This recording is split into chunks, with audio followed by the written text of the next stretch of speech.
Shalom Alechem, Erev Tov, bienvenue au Technion, bienvenue à Chavruta. David Lachmi, c'est lui que vous devez connaître. Moi, je suis rien du tout, c'est lui, le grand patron ici. Et je voulais juste vous dire, je m'appelle Yirmiyah Asherov, la plupart, on se connaît.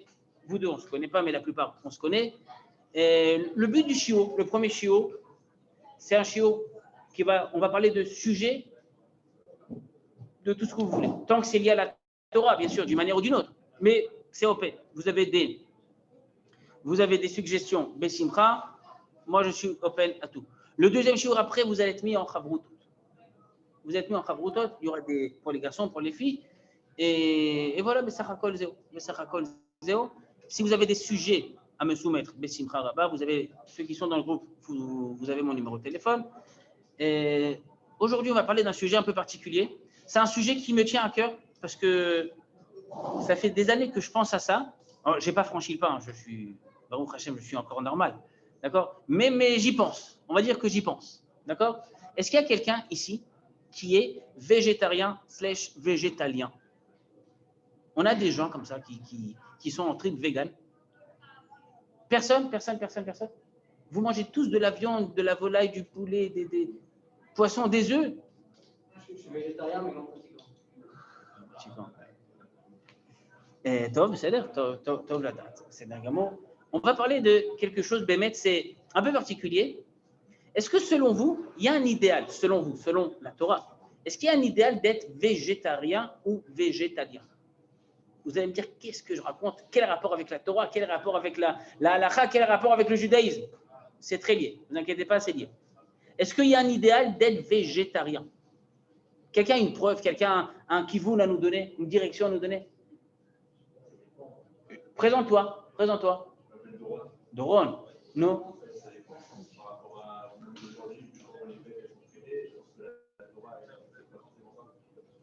Ok.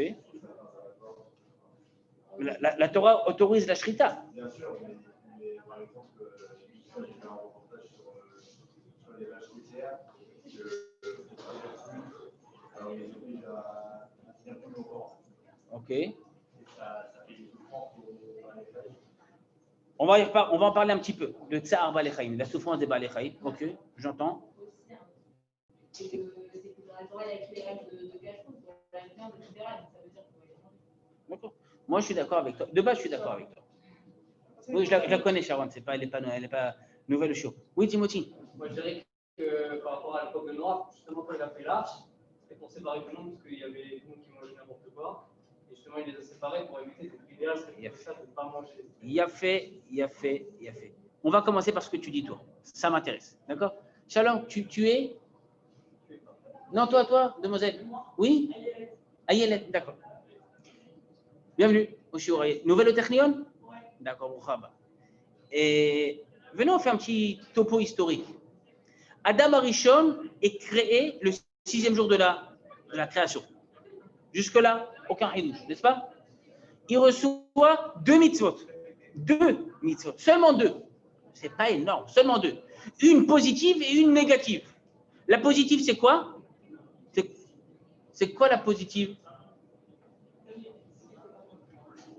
Soyez avec moi 10 secondes. C'est quoi la mitzvah positive qu'il reçoit ? Non, même pas, rien du tout.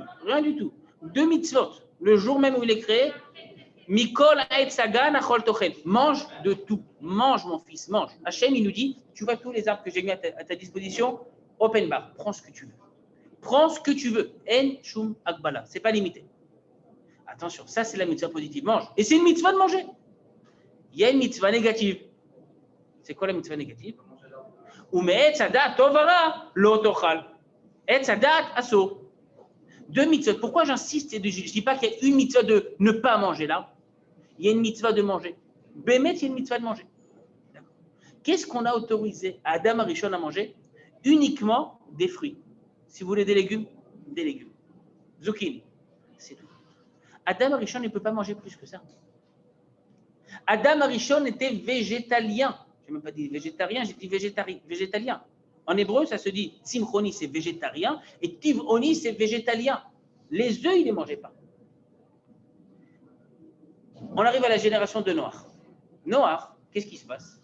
Il fait la teva, il y a le maboul pendant à peu près une année, en sortant de la Teva avec toutes les espèces qu'il va amener dans la Teva, Hachem va lui dire, tu sais, à partir de maintenant, tu peux manger de la viande. Je t'autorise à manger de la viande, comme j'ai autorisé Adam Rishon à manger des légumes.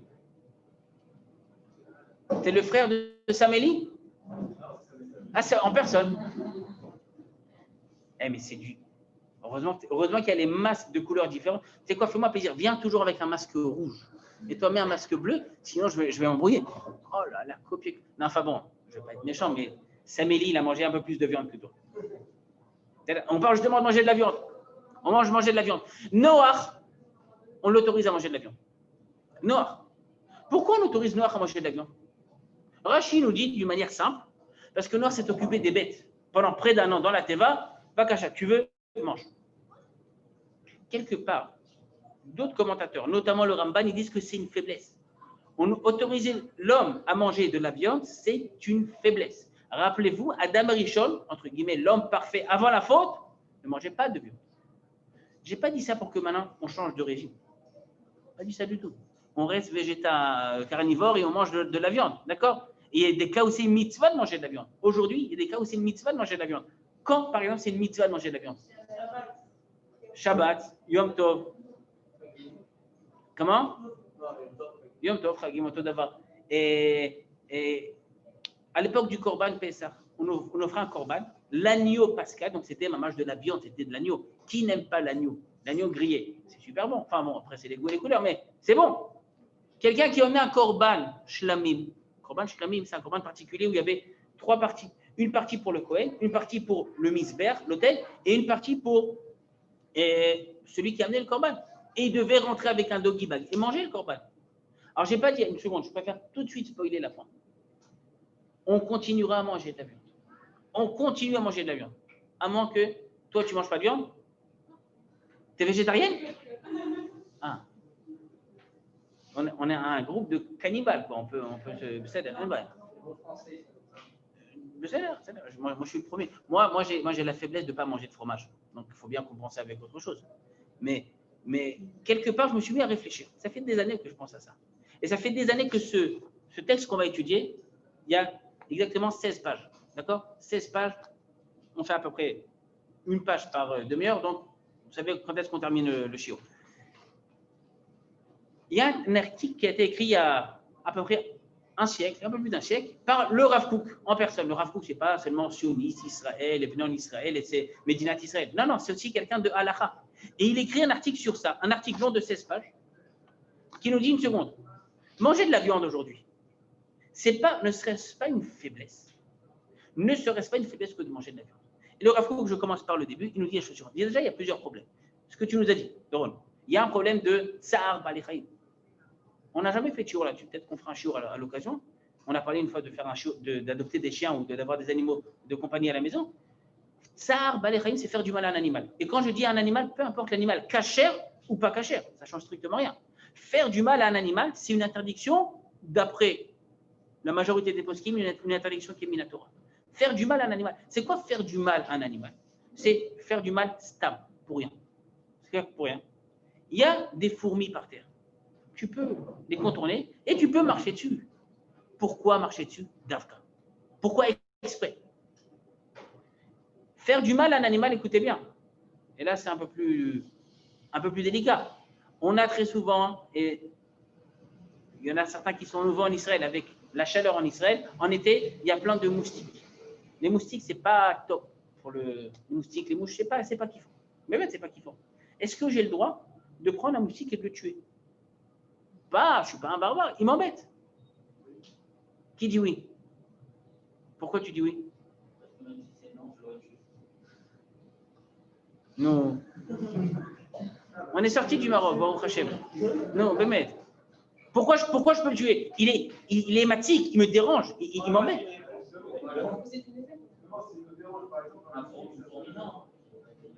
Une phrase qui dit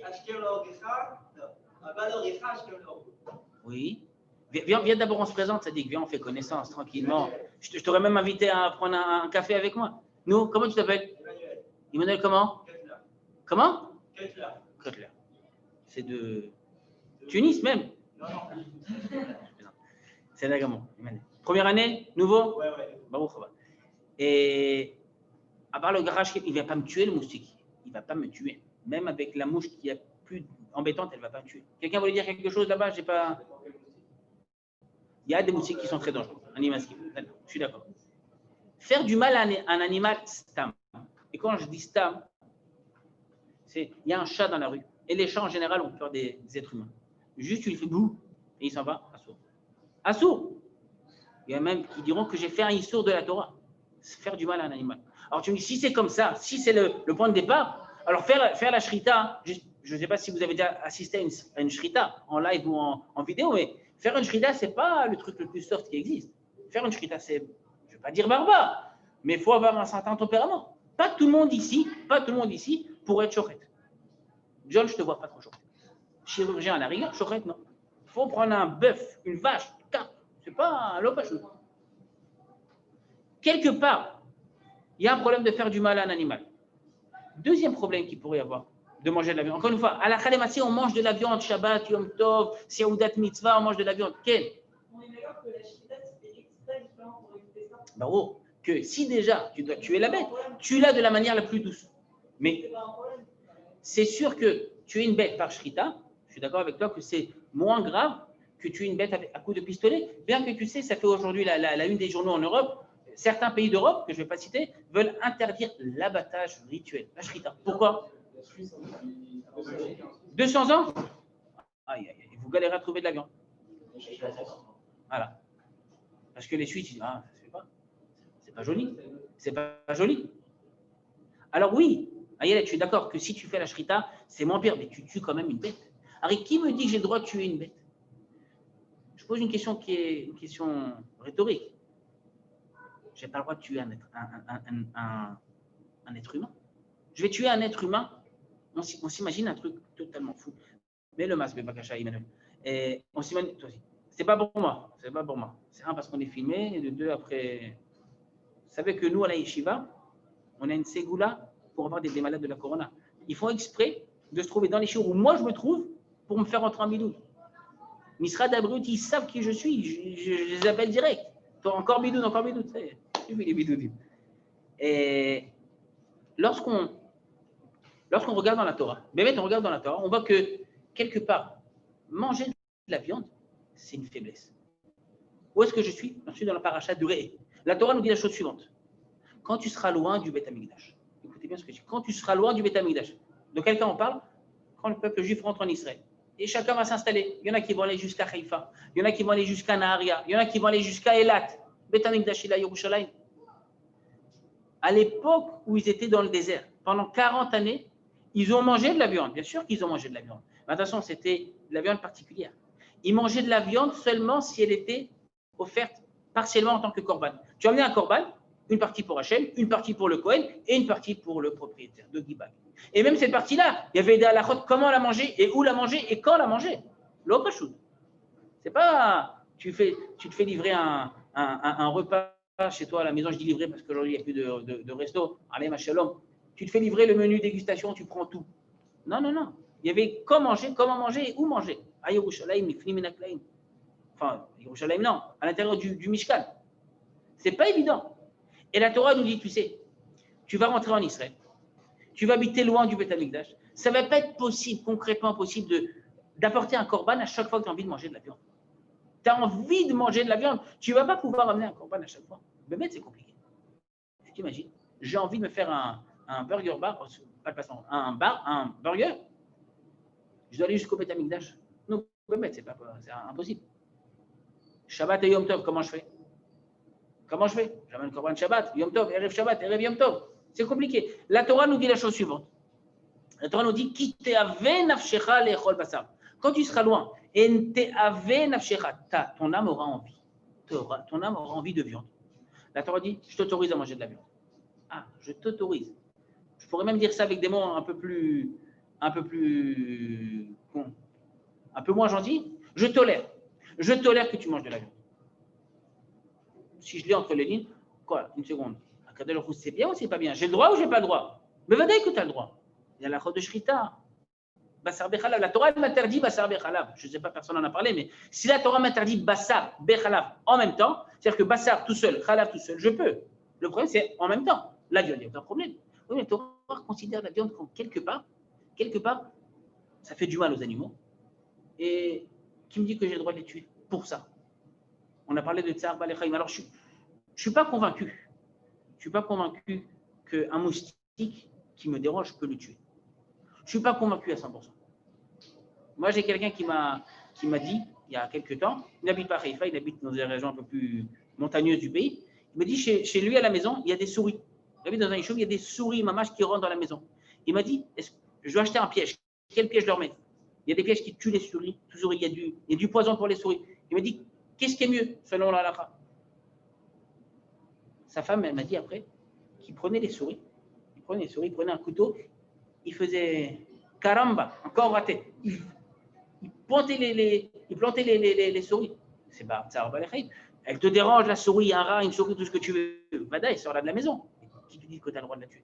Qui te dit que tu as le droit de la tuer? Hein? Il est gentil, le cafard, qu'est-ce qu'il t'a fait? J'ai le droit de tuer un cafard? Même au niveau de la halakha, ce n'est pas le sujet de ce soir, mais si je peux mettre tous les produits insecticides, plutôt que de mettre un truc qui les tue, ou alors un truc indirect, qui fait une mauvaise odeur, qui les fait sortir. Il y a plein de choses comme ça. Les fourmis, c'est ce qu'on appelle comment ça s'appelle? Du miel de fourmis, ça les tue. Alors, il me dérange et tout ça, je peux le sortir. Je peux même le tuer. Adif de le sortir. Adif de le sortir. Tu sais qu'il y a des animaux comme ça, quand tu tues, je ne sais pas si vous connaissez ce type d'animaux, vous les tuez, ils pondent tous ses œufs. Et là, c'est l'aïster. C'est l'aïster. Tu ne te retrouves pas avec un cafard à tuer, avec tous les cafards. Venez, on revient à notre sujet.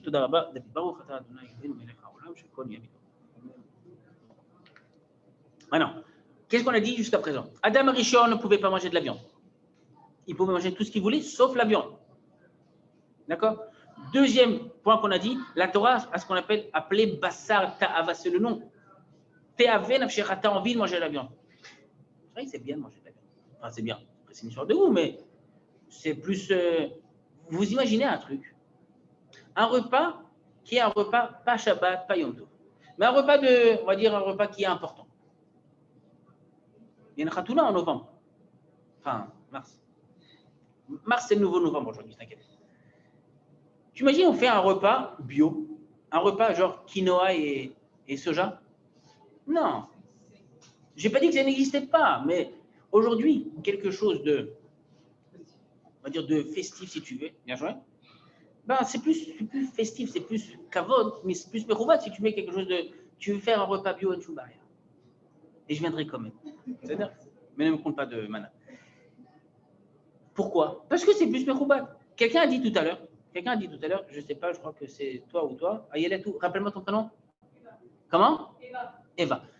Eva? Non, on a. Voilà. On avait un Manu avant. Manu quoi?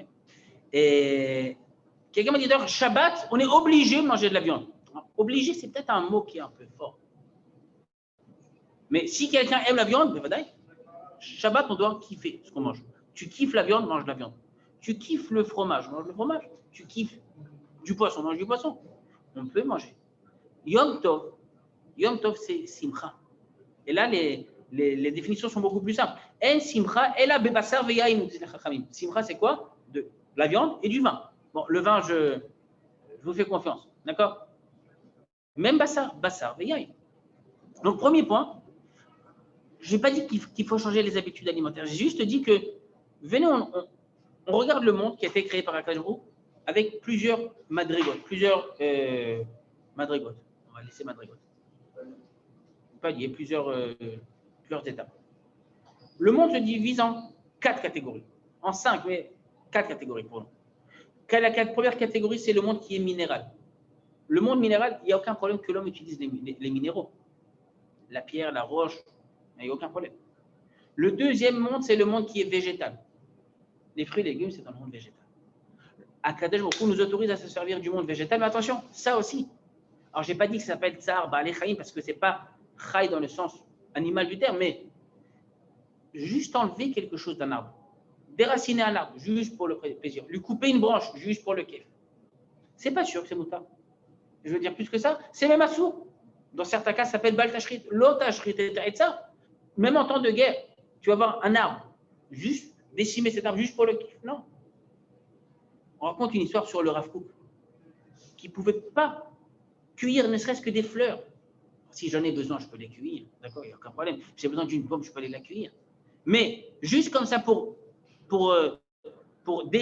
détériorer, assaut. Le monde végétal aussi, il faut faire attention. Troisième palier, voilà, c'est le mot que je cherche, palier, madriga, minéral, végétal, animal. Le monde animal, c'est un monde qui a plus de vie, on va dire, on appelle chai en hébreu. D'accord? Domem, sommer, chai. Chai, c'est un monde qui est vivant, le monde vivant. Le monde vivant, c'est pas sûr qu'on ait le droit de s'en servir comme on veut. Aujourd'hui, toutes les causes qui défendent les animaux et sauver les animaux, il y a du vrai dans ce qu'ils disent. Je n'ai pas dit que c'était que du vrai, j'ai dit il y a aussi du vrai. Quatrième monde, c'est le monde, enfin quatrième palier, c'est le monde qui est. C'est quoi? Le monde humain. En réalité, le monde humain, je peux même le diviser en deux. Mais je n'ai pas envie de vous choquer ce soir, donc on va rester sur ça. Comment? Pas du tout. Alors là, on ne se connaît pas du tout. Mais vraiment pas. Et si déjà j'avais fait dire ce que tu vas dire, j'aurais mis les femmes tout en haut. D'accord? Ah oui. Et non, sérieusement, on a fait un cours il y a très très longtemps, Torah et féminisme. On a parlé du féminisme, selon la Torah. Bref.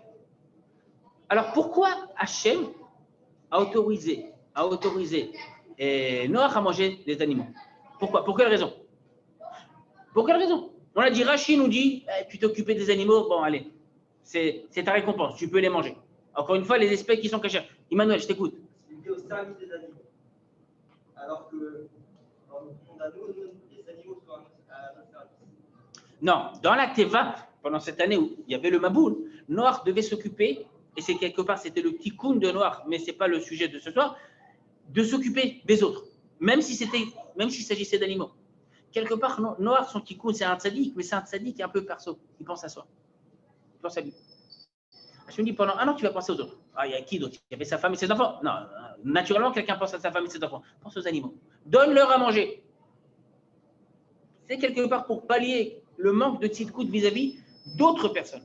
Il est tzaddik, mais il est tzaddik avec lui. Après moi, le déluge, vous allez tous mourir. Bon, tant pis pour vous, c'est comme ça qu'Hachem a dit. Il est tzaddik. Mais il y a deux niveaux de tzidkout. Il y a tzaddik comme Abraham Avinu, qui s'occupe des autres, qui pense aux autres, et il y a tzaddik qui j'ai sauvé ma vie. Tout ça pour te dire que Nachon, je suis d'accord avec toi, qu'au moment où Noach sort de la Teva, Hachem l'autorise à manger les animaux. Première raison, parce qu'il s'occupait des animaux. Deuxième raison, nous dit le Ramban, parce que l'homme s'est affaibli. Vous savez que le corps de l'homme, avant le Maboul et après le Maboul, ce n'est pas du tout la même chose. L'homme est devenu plus faible. Regardez juste la durée de vie des gens, les premières générations, entre Adam Arishon et Noach, ils vivaient en moyenne plus de 900 ans. Et des 10 générations entre Noach et Abraham, après le Maboul, ils vivaient 300-400 ans. Alors comment ça se fait? Le Ramban il dit le monde a changé, l'homme s'est affaibli. Aujourd'hui, espérance de vie moyenne mondiale, ça dépend homme-femme, à Yelet, cause féminine. 80, ça dépend des pays. 80 plus. Pas énorme. Ils étaient à 300. Et les autres, ils étaient à 900 ans. D'accord? Aujourd'hui, quelqu'un qui meurt à 105, 106, 107, joli score.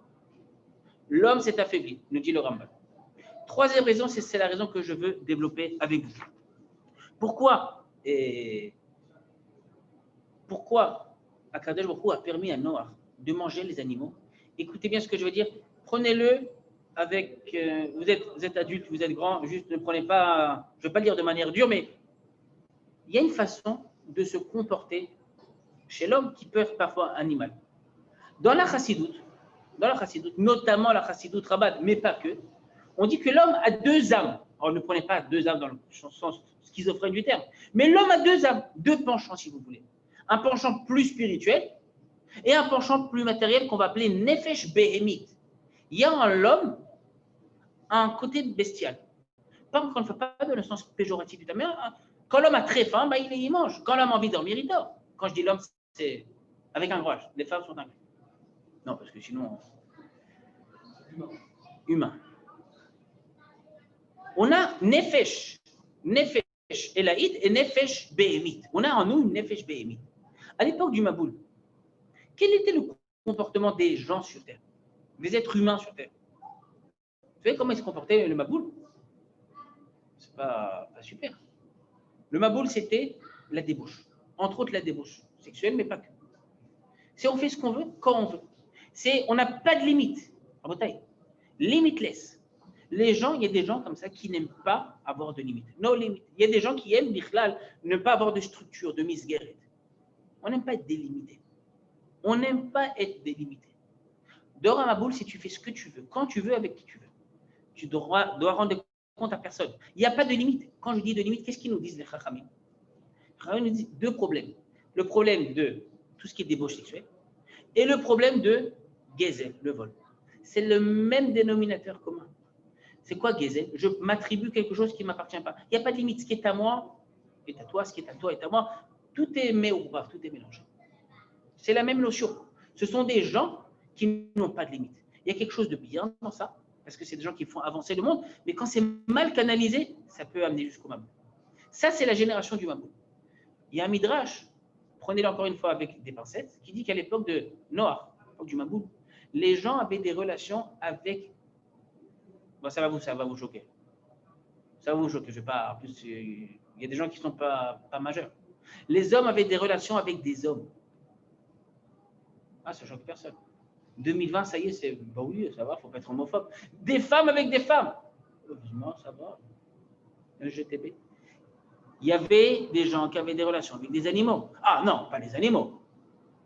Aujourd'hui, on se rapproche de Dora Maboul quelque part, malheureusement. Les animaux, on n'y est pas encore, en tout cas pas de manière légale et officielle. Mais oui. L'homme et l'animal étaient quelque part un peu confondus. La nefesh abémite, l'homme, l'âme, on va dire, bestiale qu'il y avait chez l'homme, c'était mamash, béhéma. Béhéma.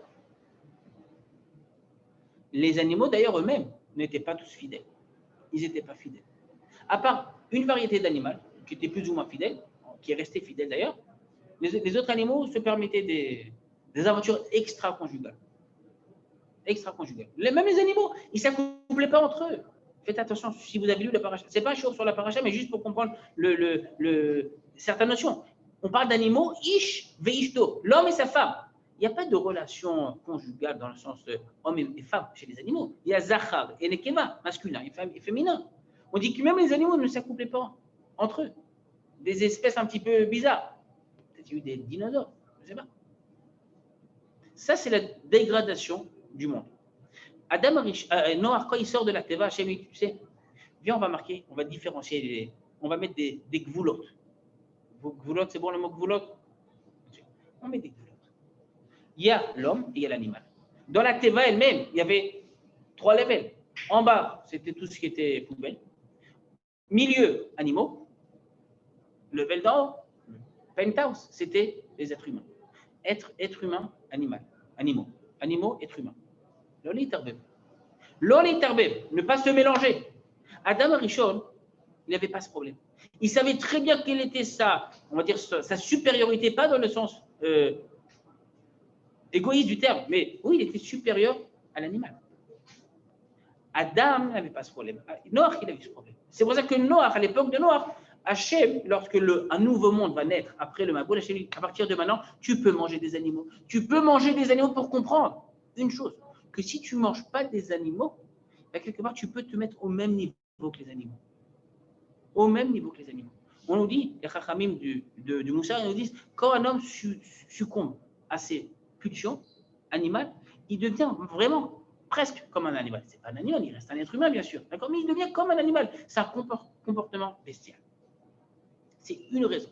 Deuxième raison, le Rav Kook qui ramène cette raison aussi, et il nous dit, aujourd'hui, à part des gens bien, on va dire un peu spéciaux, les êtres humains ne se mangent pas entre eux. Vous avez dans votre entourage proche des gens qui sont des cannibales? Non, je ne pense pas. Ça existe, je ne vais dire que ça n'existait pas. Il y a des gens qui se mangent entre eux. Même dans la Torah, il y a une chose qu'Akadosh Baruch Hu déteste. Ce sont des sacrifices humains. il y avait une sorte d'idolâtrie d'Avodah Zara qui s'appelait Molech. C'était quoi Molech? C'est offrir des sacrifices humains. Hachem ne supporte pas. Ne supporte pas. Imaginez-vous qu'on n'autorise pas les animaux à l'homme, dit le Rav Kook. L'homme pourrait être tenté, nous on n'a pas ce Yetzera parce qu'on n'a même pas la pensée que, mais l'homme pourrait tenter dans l'absolu de manger d'autres hommes. On a voulu freiner quelque part. On a voulu dire une seconde, venez, on pèse le pour et le contre.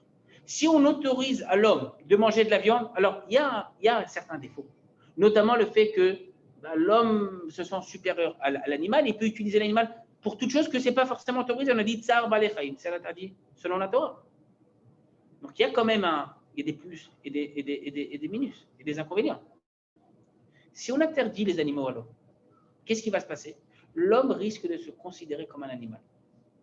L'homme risque de se considérer, encore une fois, quand tu n'as pas de Torah, quand je dis Torah, ce n'est pas forcément Torah, notre Torah à nous. Quand tu n'as pas de code éthique, moral, tu peux faire ce que tu veux. Tu peux faire ce que tu veux. C'est la pachoute, c'est la jungle. La jungle, c'est le monde des animaux. Quand tu n'as pas de Torah, a fortiori notre Torah, nous, la Torah qu'Akadosh Baruch Hu nous a donnée, la Torah divine, ça peut partir très très vite en cacahuète. Ça, c'est une deuxième raison. Dit le Rav Kook, il y a un certain idéal que vienne le jour, mais c'est dans un futur pas proche, mais c'est un futur, que l'homme retrouve ses capacités humaines, à proprement dit, et qu'il cesse de consommer de la viande.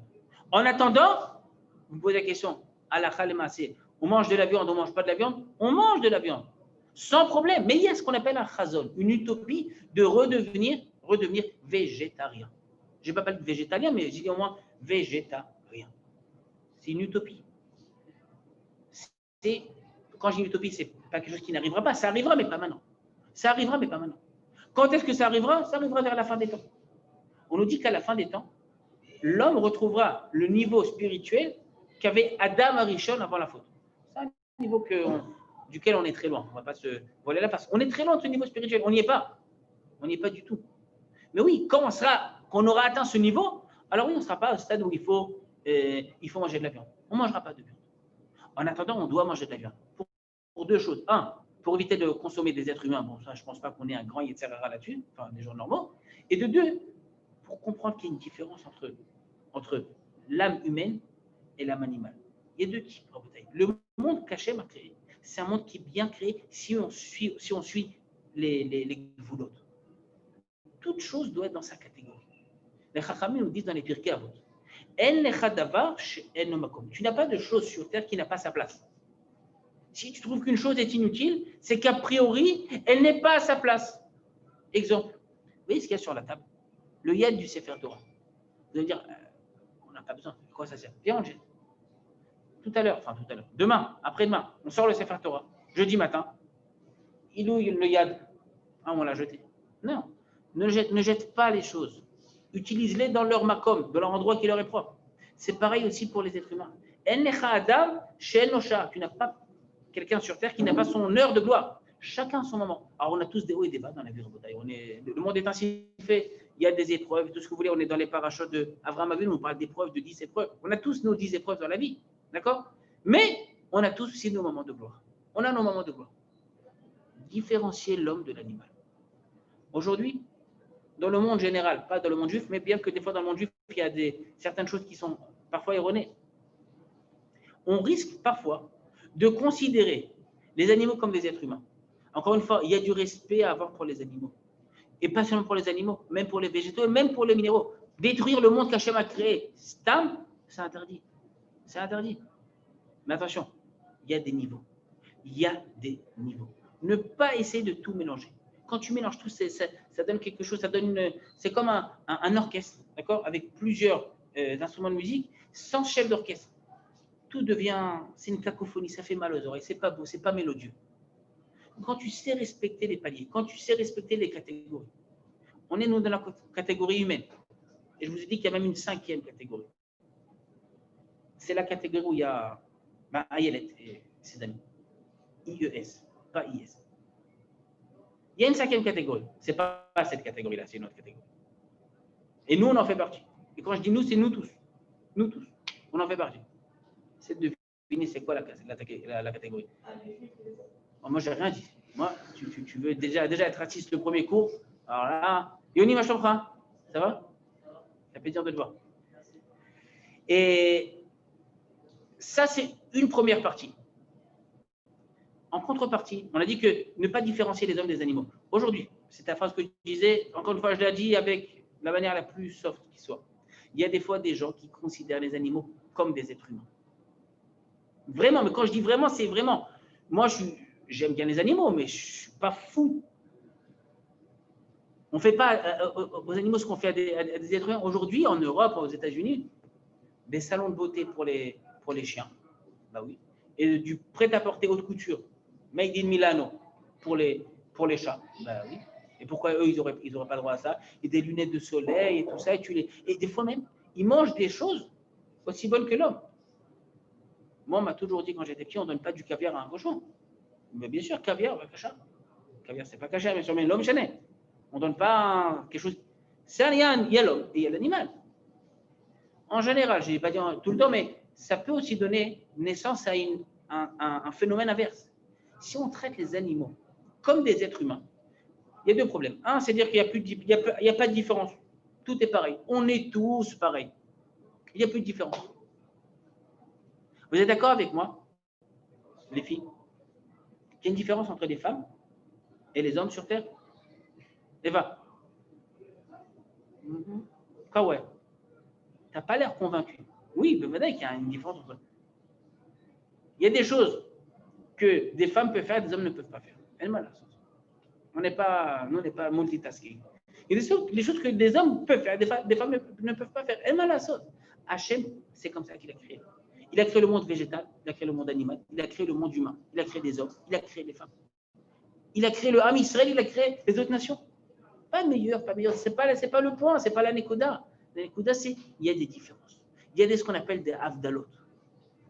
Quand on fait l'Havdalah le Motzei Shabbat, l'Havdalah qu'on fait tous les Motzei Shabbat, on dit Amavdil ben Kodesh lechol. Hachem s'est différencié le Kodesh, ce qui est saint, de ce qui est Chol. Chol, ce n'est pas forcément quelque chose qui est mauvais. Là, ici au Technion, vous étudiez du Chol, du début jusqu'à la fin. Il y a ici et là un peu de Kodesh, mais la grosse masse, c'est du Chol. Le Chol, ce n'est pas quelque chose de mal, c'est quelque chose de même de très bien. Mais c'est Kodesh, c'est Chol. Ça veut dire quoi? Ça veut dire que si je suis dans un Beth Knesset, dans un Beth Midrash, ben, je ne peux pas faire des maths ou de la physique. Interdit. Au Beth Midrash, au Beth Knesset, interdit, tu ne peux pas faire rentrer ça. Si je suis, excusez-moi, au petit coin, ben, je ne peux pas ramener un livre de Torah, réviser un peu, étudier un peu la Torah aux toilettes. Assaut. Les maths, tu peux, il n'y a pas de problème.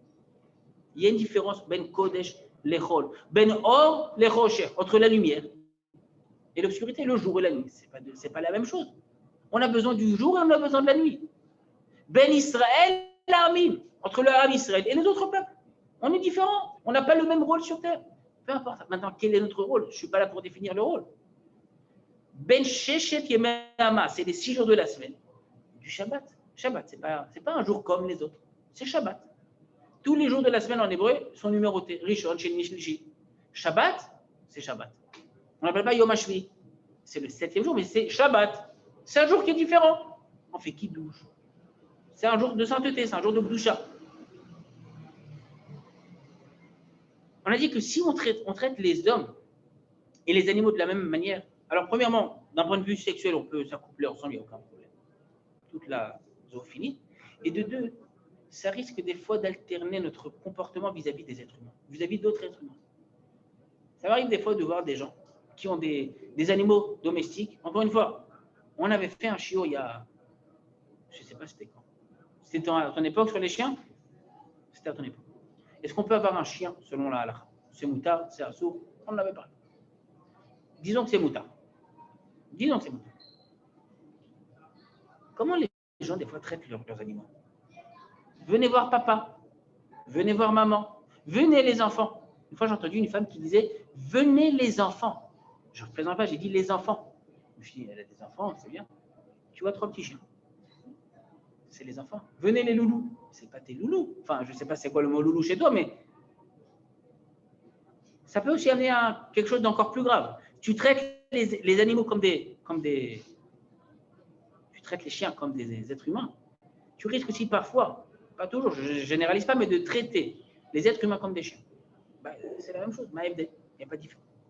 Néanmoins, dans le monde dans lequel nous nous trouvons aujourd'hui, il y a quand même des mitzvot qu'on a vis-à-vis des animaux.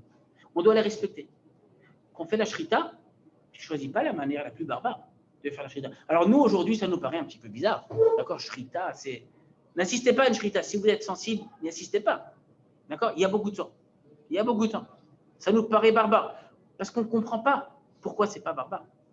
On ne comprend pas comment la Gemara nous dit dans ma Masechet Choulin, par exemple, que toute la halakha de shrita, c'est pour éviter de faire souffrir la bête. Mais les Suisses, on en a décidé autrement.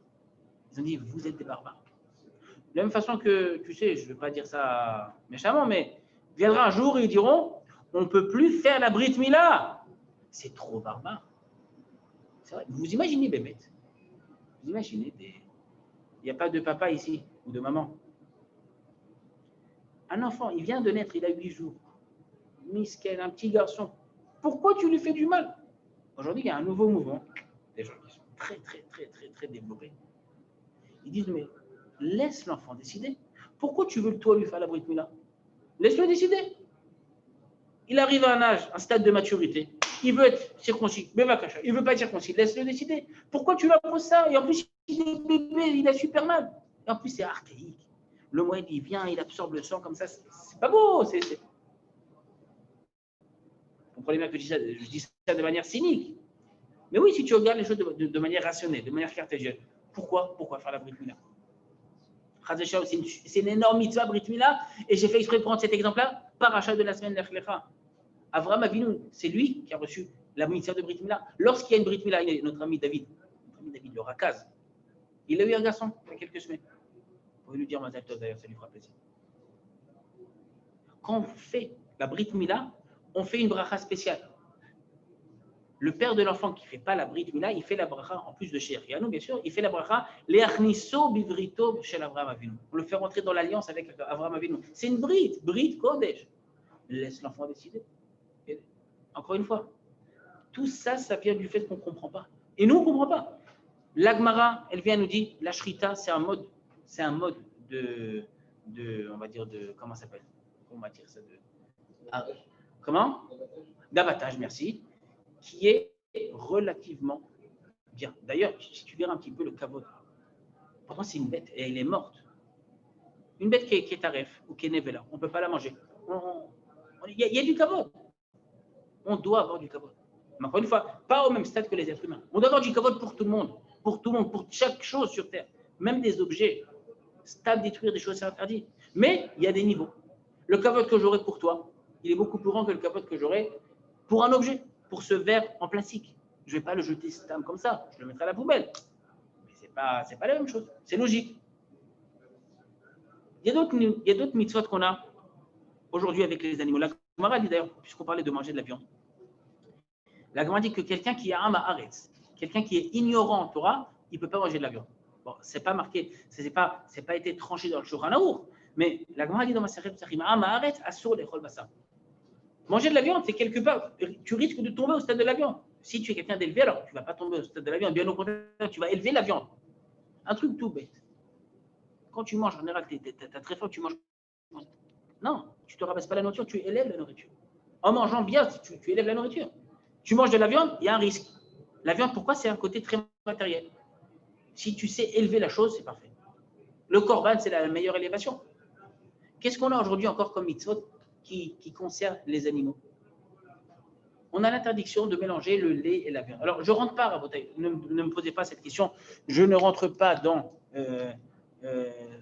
ce sujet, il est intéressant, mais ce n'est pas du tout notre sujet, il est même compliqué. Est-ce que les mitzvot de la Torah ont des raisons humainement compréhensibles? Elles ont des raisons, c'est sûr qu'elles ont des raisons. Est-ce que nous, êtres humains, à Israël, pouvons comprendre les raisons de la Torah? Je n'ai pas envie de rentrer dans ça. D'accord?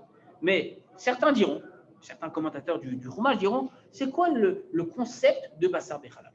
Encore une fois, je dis ça à titre d'exemple. Je n'ai pas dit que c'était la raison pour laquelle Hachem nous a dit ne mangez pas Bassar Bechalaf, ne mélangez pas le lait et la viande. Je n'ai pas dit ça. J'ai dit, il y a des Chachamim qui ont cherché des raisons. Sefer HaChinuch, par exemple. Tu connais Sefer HaChinuch? Bassar Bechalaf, c'est quoi? Bassar, c'est quoi? C'est c'est la viande. Khalaf, c'est le lait. Pourquoi on ne peut pas les mélanger? Pourquoi on ne peut pas les mélanger? Quelqu'un a une idée?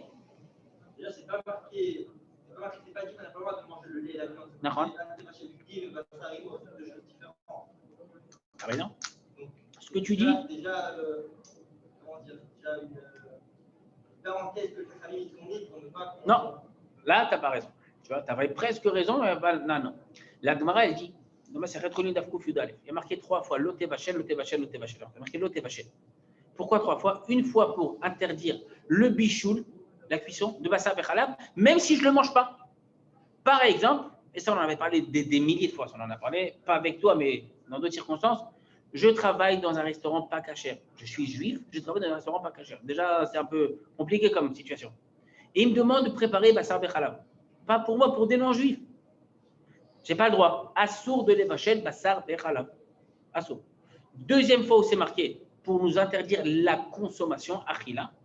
Troisième fois où c'est marqué, pour nous interdire ce qu'on appelle ana'a, en tirer profit. C'est-à-dire que j'ai chez moi du bassar bechalab mélangé, peu importe si c'est bien mélangé, exprès, pas exprès, non méchané, je ne peux pas le vendre. Tu vends, tu tires profit. Je ne peux même pas le donner en cadeau à quelqu'un parce que j'en tire profit. Même à un non-juif. Enfin, lui, il peut manger bassar bechalab. Maintenant, c'est quoi bassar, c'est quoi chalab? C'est encore une fois, c'est ne pas mélanger deux choses qui ne doivent pas se mélanger. Sans rentrer dans les raisons un peu compliquées de la chose. C'est deux éléments qui ne doivent pas se mélanger. Il y a le côté rouge et le côté blanc. Ne pas les mélanger. Une autre chose qu'on ne peut pas mélanger, ça vient aussi des animaux d'ailleurs. Enfin, bien joué. Le lin, alors, le lin, ça ne vient pas des animaux. Le lin, c'est du végétal. Mais la laine, ça vient des animaux. C'est quoi le concept? Encore une fois, je n'ai pas dit que c'était la raison pour laquelle on doit faire attention à la crotte de Shatnez ou de bassar bechalab. Je n'ai pas dit ça. Et je pense qu'on n'a pas tout à fait le droit de donner des raisons aux mitzvot. Parce que tu donnes une raison quelque part, tu réduis la mitzvah à quelque chose d'humain, alors que la mitzvah n'est pas humaine. La mitzvah, elle commence par Akadosh Baruch Hu tout en haut. Mais le lin et la laine, vous savez, c'est quoi le lin et la laine? C'est deux mondes qui sont différents, le monde végétal et le monde animal. La laine, c'est ce qu'il y a sur les brebis. Donc, c'est sur le monde animal. Le lin et la laine, on ne peut pas les mélanger. Le végétal avec l'animal ne se mélange pas. On ne peut pas les mélanger. Il y a un cas où je t'écoute. Ça veut dire que le coton, la laine, par exemple, Il n'y a aucun problème. c'est végétal et animal. Bonne question. Mais il n'y a aucun problème. À la khalema, c'est coton et laine, il n'y a aucun problème. Si tu vois un truc laine mélangée, d'accord, wool blend, vérifie s'il n'y a pas de lin. S'il y a du coton, du polyester, viscose, du lycra, tout ce que tu veux, il n'y a aucun problème. Ah, mais c'est végétal et animal. Non. La Torah elle a dit ça. C'est pour ça que je t'ai dit que si on commence à donner des raisons aux mitzvot de la Torah, pourquoi dans ce cas-là ça ne marcherait pas? C'est pour ça que j'ai dit, viens, il sait pourquoi il nous a demandé de faire ça. Il y a des méthodes sur lesquelles on a des raisons. Quand la Torah me dit ne tue pas, je comprends pourquoi il ne faut pas tuer. Ne vole pas, je comprends pourquoi il ne faut pas voler. Le lin, la laine, le lait, la viande, je ne comprends pas tellement. Alors on peut essayer de tâtonner, mais ce ne sera pas la vraie raison de toutes les façons. Il y a un cas où c'est autorisé d'avoir un habit qui est fait de lin et de laine. Vous savez, c'est où? C'est quand? Comment? Pas que. Tout Cohen qui travaille au Beth Amikdash, on a ici un Cohen parmi nous. Y a-t-il un Cohen dans la salle? Qui ça? Ariel? Ariel Cohen seulement? On a un cas où on peut faire le Shatnez au Beth Amikdash ou avec les tzitzit. Aujourd'hui, on ne le fait pas avec les tzitzit, pour une raison toute simple. Parce qu'on n'a pas le vrai tzitzit. On n'a pas le trelet. Même ceux qui mettent le trelet. Bigde Keuna, c'est un mélange de lin et de laine. Pourquoi? Venez, on laisse ça pour une autre fois. C'est palpitant, mais on laisse ça pour une autre fois. Je vais juste vous donner un indice. Qu'est-ce qu'il a amené comme korban? Le premier korban de l'histoire, Caïn. Caïn et Evel, Parashat Bereshit, il y a 2 semaines. Comment? J'entends pas, excuse-moi. Caïn, il a amené du végétal. Qu'est-ce que Hevel il a amené? Bechorot sono ou mechelvel, partie grasse, notamment la laine. Il y a un mélange de lin et de laine. Déjà au début de l'histoire de l'humanité. C'est lié à ça. Mais on ne rentre pas dans les choses qui nous dépassent. Aujourd'hui, dans le monde dans lequel on se trouve, on doit manger de la viande pour garder encore une fois à l'esprit que l'homme et l'animal sont différents. L'homme et l'animal, encore une fois, avec tout le kavod qu'on doit aux animaux, et il y a du kavod, mais ce n'est pas le même kavod qu'on doit donner aux êtres humains. Néanmoins, on garde en tête que viendra un jour où l'homme cessera de consommer de la viande. Je suis le premier à être dégoûté de cette situation, mais maintenant j'y pense, maintenant je peux comprendre. Avant, pour moi, c'était des années-lumière. Quand j'ai lu ça la première fois, il y a plusieurs années, je me suis dit, moi, je ne peux pas comprendre. Là, je peux comprendre. Je mange de la viande, mais je peux comprendre. Il y a un troisième point que je voulais aborder avec vous et je termine le shiur. On nous dit on nous parle de Beth Amikdash. Troisième Beth Amikdash, Bezrat Hashem, Meira, Beyamenu Sheibane. Qu'est-ce qu'on fait au Beth Amikdash? Dites-moi. On n'a pas de Kohen. Donc, on a un Lévi. Quelqu'un est Lévi ici? Même pas. Qu'est-ce qu'on fait au Beth Amikdash? Dites-moi, qu'est-ce qu'on fait? On fait des korbanot. C'est quoi les korbanot? Si ça se trouve, et heureusement, Baruch Hashem, que le Beth Amikdash n'est pas à Genève. Sinon, nous interdirait de faire des korbanot. C'est barbare. Prenez une bête, vous la déchirez, vous la coupez en morceaux, vous la mettez sur... Mais c'est vraiment barbare. Heureusement que les Suisses gardent leur sang-froid. Il y a un midrash qui dit comme ça. Il y a un midrash, encore une fois, il faut comprendre ce qu'il dit le midrash. Il nous dit que le Rambam, en tous les cas, il ramène ce midrash. Il nous dit qu'à la fin des temps, troisième Beth Amikdash, on y est presque, hein, Rabota, il ne faut pas non plus désespérer. On y est presque. Timothy, quand tes cheveux deviendront noirs, on risque d'avoir le Beth Amikdash très rapidement. Tout de suite, comment? Demain, je me rase. Ah, tu vois, tout de suite. Le gars, il est... Beth Amikdash, on fera des korbanot. Il y a un midrash qui dit, le Rambam, il en parle dans le Moré Nevuchim, dans le Guide des Égarés. On dit qu'à la fin des temps, les korbanot vont se transformer. On regardera le menu des korbanot au Beth Amikdash, d'accord? Et il y aura le petit sigle, la petite feuille verte, vegan friendly. C'est vegan. Tous les korbanot qui sont de viande, là on va remarquer, NA. On ne peut pas dispo. Korban khatat, la viande, pas dispo. Qu'est-ce qui reste au Beth Amikdash? Quoi, il reste que les korbanot mincha. C'est quoi korban mincha? C'est du végétal, c'est de la farine, c'est de l'huile. Alors, une seconde, ça veut dire que à la fin des temps, on redevient à ce stade-là, et le Rambam, il en parle encore une fois dans le Guide des Égarés, où les korbanot vont s'annuler. Le seul korban qui va rester, ce sera le korban toda. Le korban, on dit Hachem. Alors, et pourquoi on ramène un korban en général? Un korban, c'est quand quelqu'un a fauté. Imaginez-vous une seconde, hein, on n'y est pas du tout, mais un monde meilleur où l'homme ne faute pas. Il n'y a plus de avérote, aucune avéra. Vous savez quoi? Allez, on va pousser le bouchon un peu plus. Un monde où il n'y a même pas de Yetzer Hara. Vous imaginez un truc comme ça? Un monde où il n'y a pas de Yetzer Hara. Maintenant, ne me dites pas que vous n'avez pas de Yetzer Hara, je ne vous crois pas. On a tous un Yetzer Hara. Le monde est créé, l'homme est créé avec un Yetzer Hara. Imaginez-vous le cas de figure suivant. On arrive à un stade où il n'y a plus de Yetzer Hara. On a neutralisé le Yetzer Hara. Il n'y a plus de raison de fauter. Il n'y a plus de raison du coup de ramener des korbanot qui viennent faire kapara. Le seul korban qui va rester dans toute cette histoire, le seul qui est dispo, le korban toda. Pourquoi quelqu'un emmène un korban toda? Vous savez pourquoi? Il y a d'autres korbanot, ce n'est pas totalement faux, d'accord? Une femme qui accouche, elle emmène un korban. Elle emmène un korban. Il y aura des femmes qui vont accoucher.